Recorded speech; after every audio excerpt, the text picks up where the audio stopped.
The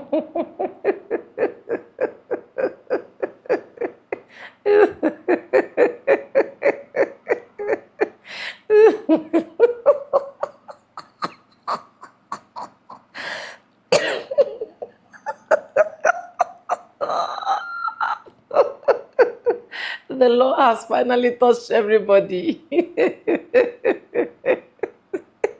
The law has finally touched everybody.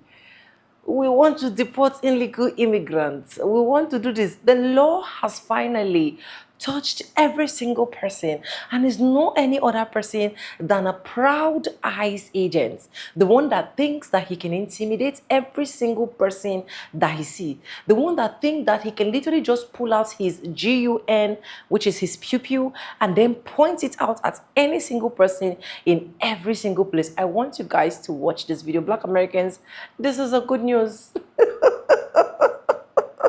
This is an absolutely good news. The Lord has done it, and it will continue to happen like this. You know, when you dig a pit for someone and expect that person to fall in, you are literally going to fall into that pit. I have a lot of things to say, but welcome to the channel. My name is Sonia. Subscribe, like, comment, and share, and credits belong to the original creators of every single clips and stitches we have in our today's episode. I want to say a very big thank you to every single one of you liking, commenting, sharing, dropping super thanks, and also joining my membership. I do not take you guys for granted. You guys are absolutely the best. With that being said, let's roll out these clips. I'll be back with commentaries. Today, our office has charged Gregory Donnell Morgan, an Immigration and Customs Enforcement ICE agent, with 2 counts of second-degree assault. There is now a warrant for Mr. Morgan's arrest, which allows law enforcement to arrest him anywhere in the country. Before I address the details of this case, I want to take a moment to talk about the timeline and why a charging decision was reached earlier in this case than in the shooting of Julio Sosa Solis and the killings of Alex Preddy and Renee Good.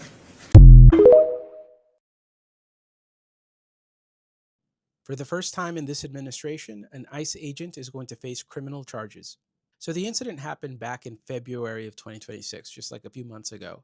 It involved an ICE officer, an ICE ERO officer named Greg Morgan, who was commuting back to his home base. He was basically clocking out.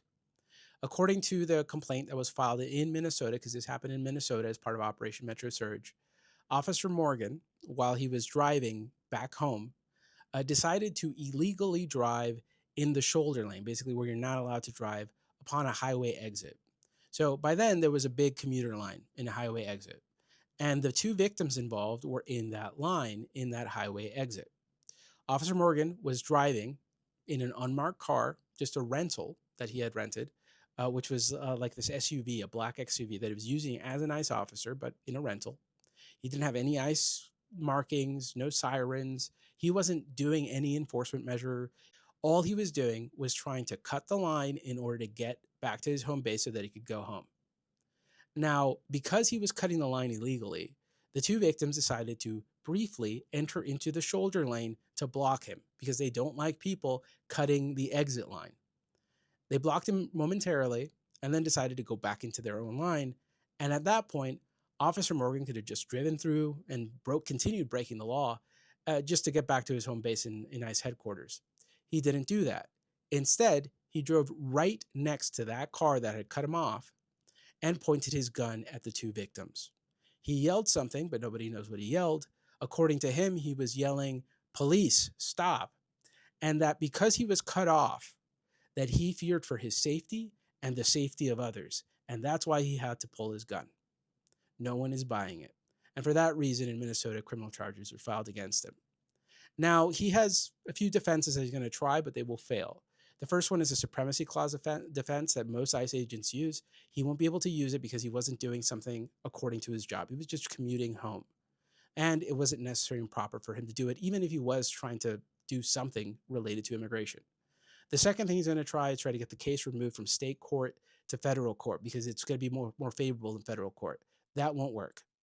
And the third thing that he'll try to do is claim self-defense. And he's already tried to do that in his statement that was included in the complaint, where he said that he feared for his safety. There's camera footage of this going on. He will face charges in state court in Minnesota. Now, if you like this video, please read it if you can. The Migration, which is my new Substack, and consider subscribing there. The Trump administration is now going after Connecticut for what it calls sanctuary policies in a lawsuit that the Justice Department filed on Monday. They're asking a judge to strike down Connecticut's Trust Act, which limits cooperation between local and state officials and federal immigration agents. The lawsuit also targets a New Haven policy that tells city employees they're not allowed to ask somebody their immigration status. Meanwhile, behind me here in the Senate, Democrats are pushing a bill that would allow residents to sue federal law enforcement in state court. It also designates certain protected areas against enforcement efforts, and it would require law enforcement at all levels to identify themselves. But Republicans question if the state can actually tell ICE agents how to do their job. The Hennepin County Attorney Office has just charged one of the federal agents that were here for a metro surge with criminal charges. I had a chance to take a look at the criminal complaint. It's pretty straightforward. You had this federal agent roll up alongside a civilian vehicle and pull a gun on a civilian and the passenger. The civilians called 911, which we want people to do in situations like that. State troopers engaged, begin an investigation. They were able to identify the federal agent. They were able to engage those agents and take a statement. And the statement was consistent with what the civilians had identified had happened on the highway. This part is really important because without that investigation, the county attorney would not have had the evidence to corroborate what the civilians had identified had happened. That's important because the federal government has obstructed in the Renee Good case and the Alex Preddy case and withheld evidence. In this case, that is not what happened. I will look at every single case, every piece of evidence that comes into the county attorney's office, and we will make a determination about whether or not to charge those cases if state law has been violated. This case today is historic. It's the first one in the country, but it is only the beginning. I will prosecute federal agents that have caused harm in the state of Minnesota when we have the evidence to prove that they have violated state law. We now have the first charges brought against an ICE agent for his actions against people during the metro surge in Minnesota. The announcement was made today by the Hennepin County Attorney Mary Moriarty. She announced that there is an arrest warrant for Gregory Donnell Morgan Jr., who is charged with 2 counts of second-degree aggravated assault. Moriarty said during her press conference that the ICE agent Morgan Jr. was driving on the shoulder in an unmarked vehicle, and that the victims got in the way of Morgan Jr. and his partner who was sitting in the back, not because they were ICE agents, but the victims thought that it was just a group of jerks trying to get ahead of them. So after the victims put the vehicle back in the proper lane, Morgan Jr. pulled up next to them, lowered his window, and drew his gun at them. There are a few things that made these charges possible. To begin with, when State Patrol went to talk to Morgan Jr., he just admitted to everything. I think Morgan Jr. thought that the State Patrol were going to be on his side and be his buddy. The other thing that made these charges possible was the portal that Hennepin County started just in March. They were asking for witnesses, videos, testimonies,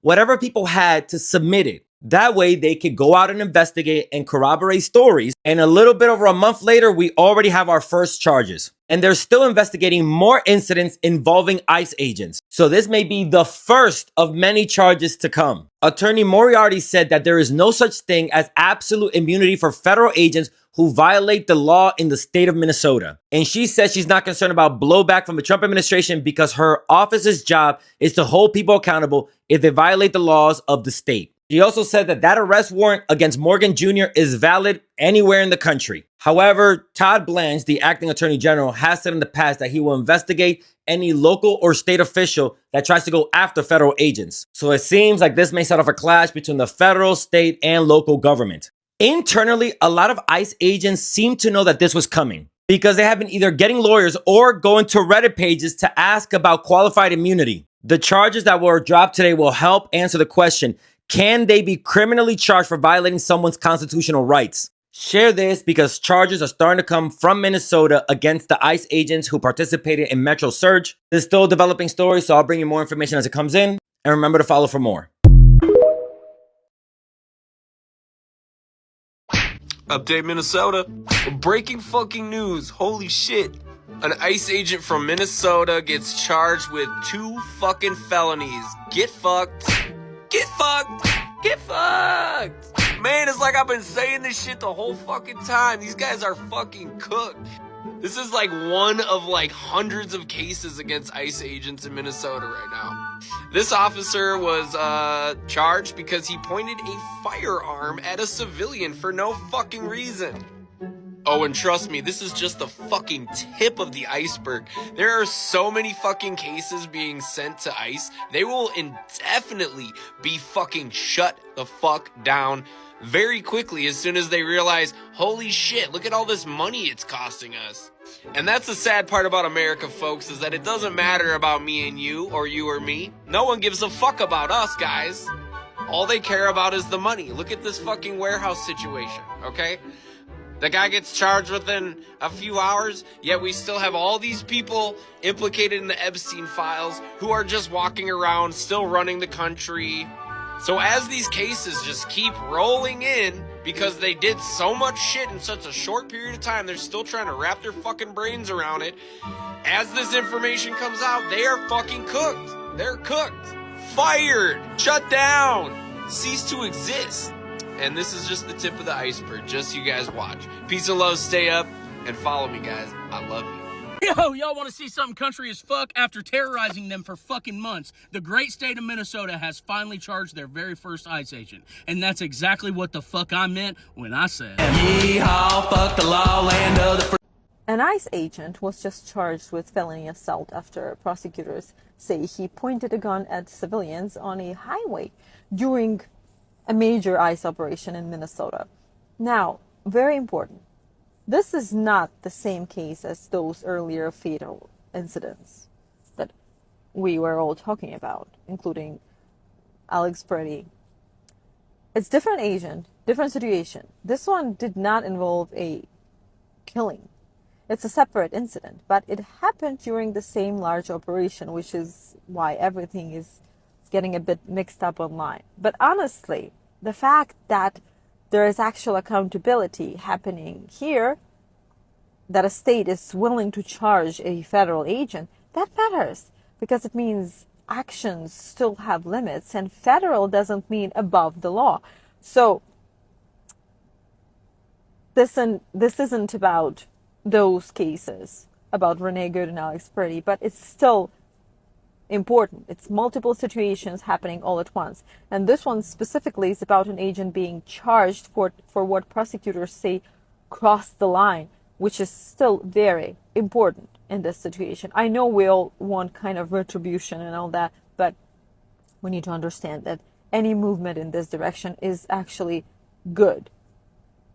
We have breaking news right now. The first ICE agent has been criminally charged by Minnesota authorities following Operation Metro Surge, as local and state law enforcement work to hold ICE officers accountable while the federal government will not. This according to 5 ABC Local News. The ICE agent's name, Gregory Donald Morgan Jr. He now faces felony assault charges in connection with a February incident that occurred on Highway 62. He's charged with 2 counts of second-degree assault with a dangerous weapon. He's accused of pointing a gun at another vehicle near the interchange of Highway 62 and Interstate 35W in Richfield. Allegedly, he was driving illegally on the right-hand shoulder of Highway 62 when the victim moved their car into the shoulder in an attempt to stop him from passing. When the victim driver moved back into the regular flow of traffic, he pulled alongside the car, opened his window, and pointed a handgun at the driver and the passenger at the door. This is significant. The first ICE agent has been charged, and more charges are likely to come. Spread the word. Follow along for